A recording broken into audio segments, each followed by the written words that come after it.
Hiya, my name is Jess and welcome to my channel, Have a Book at This. Today I'm going to be doing my first ever book haul video for all of you lovely people. So the books that I'm showing today, and there are quite a lot of them, are ones that I've garnered over the past few months, mainly from things like charity shops and car boot sales, because I find that they're often places where I can get books that are often in quite decent condition for just so much cheaper than I could in an ordinary bookshop. I mean, as much as I love the smell of new books, if I can buy a copy of that same book for like £1, I'm definitely doing it, and I've definitely become a lot more aware of how amazing charity shops are for books over the past few months. As I said, it's a super long list, so let's just get in with the first book. And the first book I have here is The Rosie Project by Graham Simpson.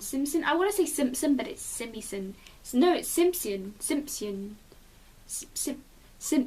This is a book that I've had my eye on for quite a while now, because I've heard it described as kind of like if the rom-com sort of film genre from the 90s and early 2000s met The Big Bang Theory, and that just sounded amazing. So when I saw this in a charity shop, I just picked it right up. So it follows the story of this man named Don, who is a, what is he called? The sort of science where you study genetics. Geneticist. He is a geneticist.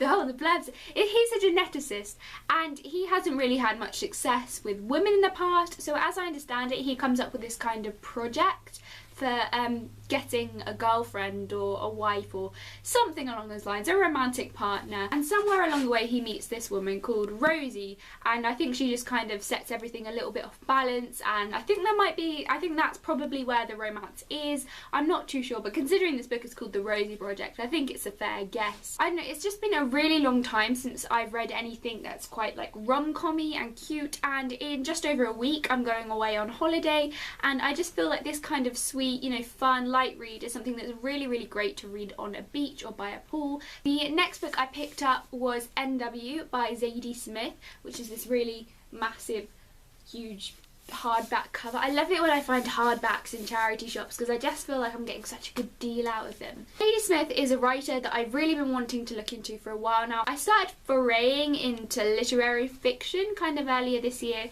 and I'm still a bit unsure of some of it, but I've heard that she's like a really big name in that kind of genre, so I thought it would be really, really cool to read one of her books. I believe that this book is set in northwest London, which is why it's called NW, and it follows kind of a series of people from the same sort of area, and I just thought that sounded like a really cool theme, sort of identity, home, and they're things that I really enjoy reading about, so I was really excited to find this one. Next we have The Guernsey Literary and Potato Peel Society by Mary Ann Schaffer, which I picked up for that amazing title alone. And I genuinely don't know anything about this book other than what is written on the blurb, just because that title sounded so unique and I didn't want to go and search what it meant, because I thought I would much rather be surprised. All I really know about it is that it's, I don't know how to pronounce this, an epistolary? It's a novel told in letters, and it's set around World War II, which I thought was really interesting, because I don't know if any of you saw one of my videos a little while back now, which is things I'd love to see more in books, and unique diary formats, so stuff like epistolary novels was one of them. So I'm really excited to pick this one up, and I think this is going to be another one that I take on holiday. Next we have On Chesil Beach by Ian McEwan. The only book of the Ian McEwans that I've ever read before was Atonement, and that was kind of a so-so book for me, but I've heard really, really great stuff about his writing, so I wanted to give it another go, and this is a really short read, and it's also something that I read an excerpt of, I always say excerpt rather than an excerpt. It's something that I read a section from as part of one of my English lessons a few months ago, and I remember thinking that was really interesting. I like the perspective.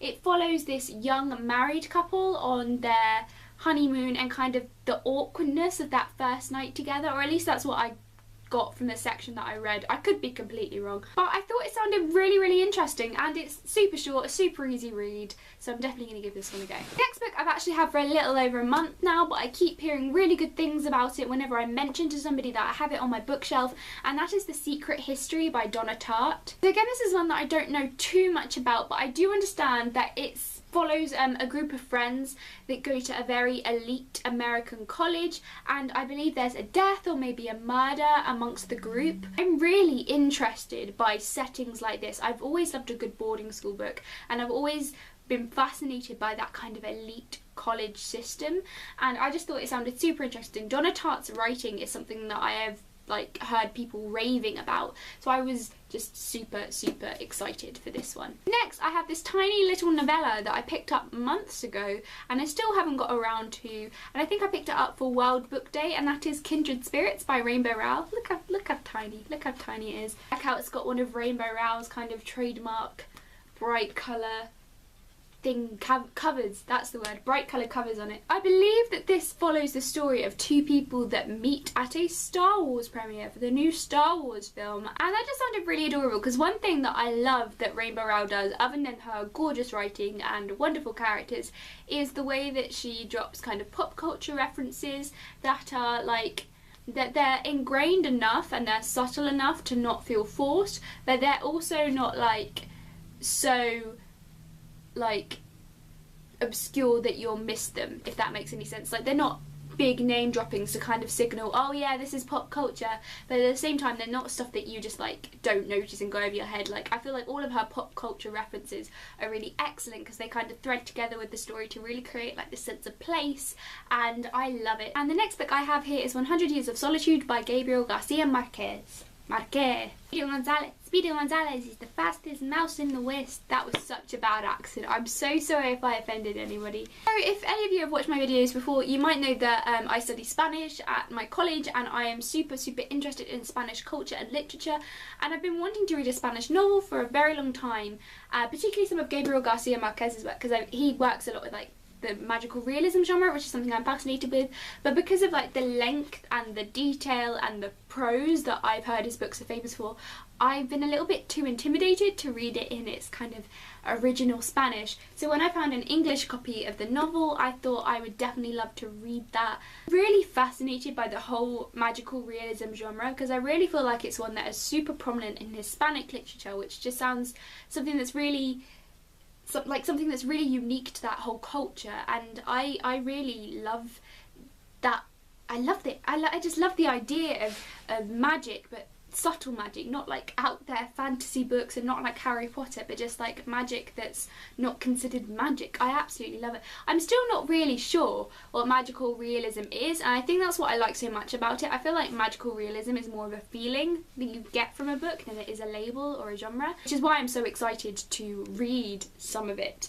And oh, I'm so excited. I've also heard that this is a multi-generational story, and I love me some like multi-generational plot weaving together, long year spanning storylines. I don't think anything I said just made sense. The next book I got out was kind of a childhood throwback for me, and that is kind of a mashup of the first two books of the Confessions of Georgia Nicolson series by, oh, I can't remember the name, Louise Renison. I never actually finished this series, but I read like the first 3 books when I was 11 or 12, and I remember really liking them because they read like a diary. I feel like a lot of diary books don't read as diaries. They just have this kind of sense of humour that I feel like not many authors give their characters, and not many characters have, but it still feels so genuine. It still feels really realistic and genuine, and it's not a kind of forced sense of humour. It's something that just comes from this 14-year-old girl's mind. I also think it's really down to earth and quite representative of teenage life. I don't think it particularly glamorises it in any way. I saw it and I had to have it just because the nostalgia was so strong,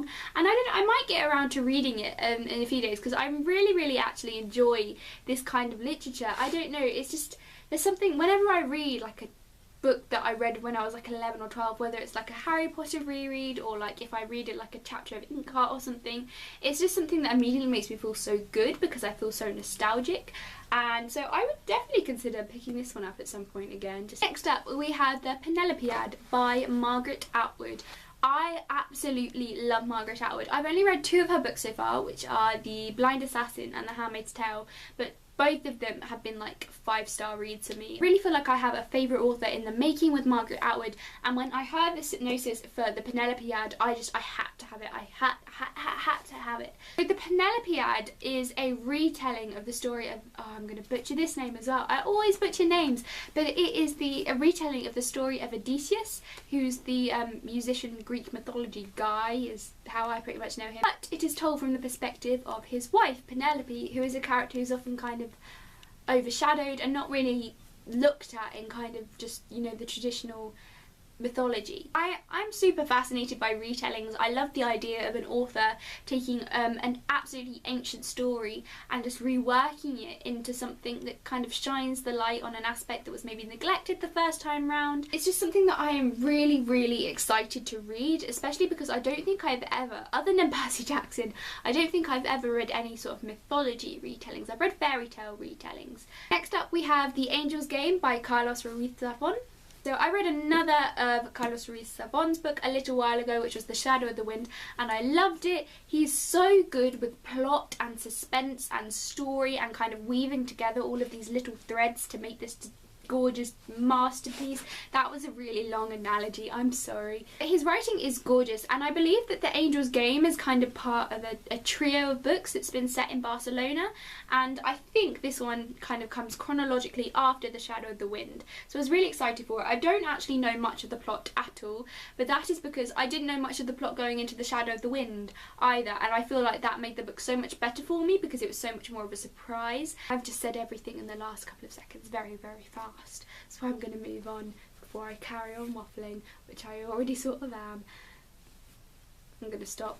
And the next book I have here is Bridget Jones's Diary by Helen Fielding. I just need to express something that I don't think I've ever fully expressed on this channel, and that is my love for rom-com films. I'm talking How to Lose a Guy in 10 Days, Love Actually, pretty much every film with Hugh Grant in it ever, including Bridget Jones's Diary. I absolutely love Bridget Jones's Diary. For me, it's just my ultimate feel-good film. I don't know what it is because, like, I wouldn't say I'm a massive romance person. I like a good romantic subplot, definitely, but it's not the be-all and end-all of a film for me.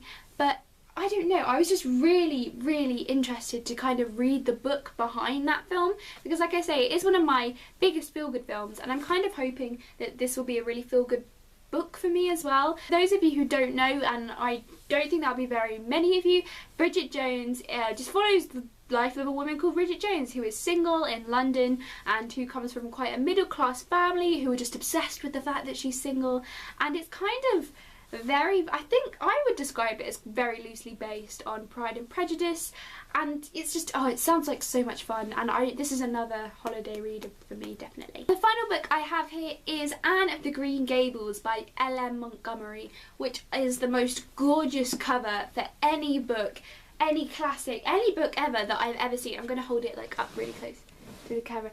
Look how gorgeous it is, and it's got like a patterned spine, and in the little blurb is a quote of like flowers around it, and it's just gorgeous. And then you open it up and it's like that on the inside. This actually wasn't from a charity shop, but I saw it and I had to have it just because of how beautiful it is. You know, that's right, I judge books by their covers. I am shallow like that. I don't care. It's gorgeous, and oh, I love it so much. Anyway, so a very rough synopsis for Anne of the Green Gables is that it follows a young orphan named Anne Shirley who is sent to a farm, which is Green Gables. She isn't really expected at this farm. The brother and sister that own the farm, the Cuthberts, actually wanted a boy orphan to help with all the workload and stuff, but eventually they kind of accept it and she settles in and she has to like adjust to life. It's set in the 1800s and it's got farms in it, and it's just super like idyllic and lovely and a really like refreshing, calming read, I think. And it's so pretty. I think I meant it's so pretty. You are so pretty. Anyway, so I realised that this was probably a massively long video because of just how many books I have now piled at my feet. So thank you for sitting through my obsessive mumblings about everything that I have bought over the past few months. And if there are any books that you could recommend me adding to my TBR list on top of all of these, please leave a comment below and recommend some to me because I would absolutely love that. Until next time, thank you so much for watching and goodbye.